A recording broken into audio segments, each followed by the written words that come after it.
Oh hi there big boys and welcome to my review of Paradise Killer for Nintendo Switch.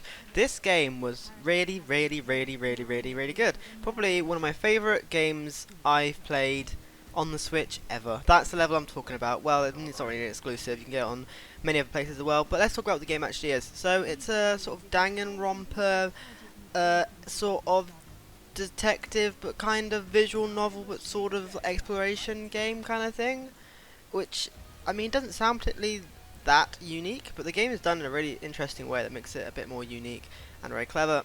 So yeah, you go around this map looking for clues and asking people about the clues and trying to figure out who killed who and what happened on this island. And there's a really interesting backstory and a really interesting story and an interesting for future story. I don't know. You see my point.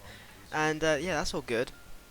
And the conspiracy does it does go quite deep. I don't want to spoil it, but it's interesting. It's like kept me guessing twists and turns lots of the way, especially and this game took me about 8 to 10 hours to beat, I think, which is pretty good. I expected a lot less than that, and I think the game kept up. I mean, it did drag a bit towards the end, but you can technically beat the game at any point. In fact, when I first played the game, I finished the game by accident in the first 15 minutes by going to the bit where you accuse, thinking it was a tutorial. So that was me being dumb. But then I started again, and then yeah. So yeah, you can actually accuse anyone at any point right at the end of the game. Well, I guess you make the end of the game whenever you like it to be, which is quite cool. I like that. I like that little system.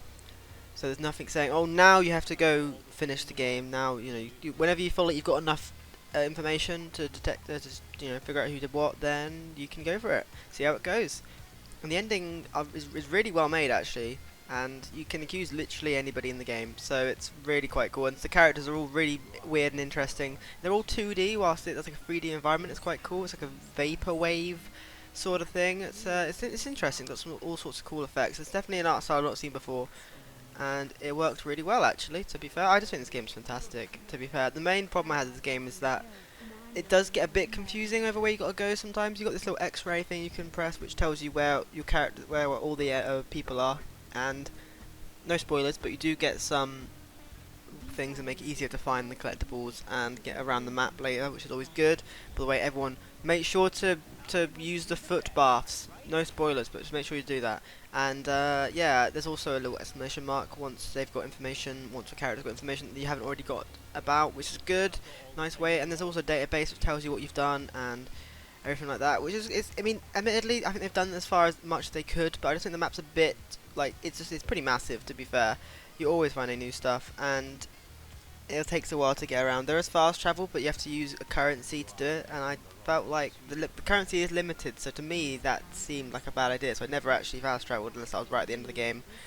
Yeah, so that was a bit of a silly thing in my opinion, but yeah, so many collectibles and stuff. Lots of them aren't actually relevant, but some of them just offer a bit of story, a bit of lore, but a lot of them you actually do then use to open up, puzzles and stuff, and do all sorts of stuff like that, which is nice. And there's so much dialogue in this game. It's basically a VN, to be honest.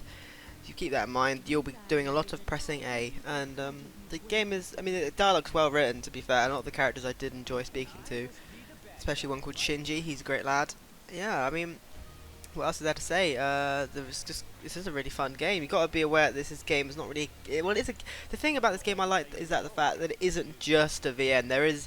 You could spend maybe an hour before even speaking to someone, like every game session, just because you're looking around looking for collectibles and stuff like that and solving puzzles, which I like a lot. And so when you're in the mood for sort of story or just interrogating people, you can do. If you're in the mood for going around collecting stuff, you can do. Yeah, definitely a good thing. Runs at 30 FPS on Switch and has this weird sort of motion blur that doesn't look too good.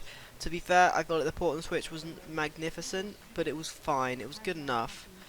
Not it wasn't enough to put me off the game, but I feel like I would have enjoyed this game more on PC, to be fair. But I played it on Switch. But I really would recommend this game. I thought it was magnificent, and thank you for the devs for the key, because I really enjoyed this game.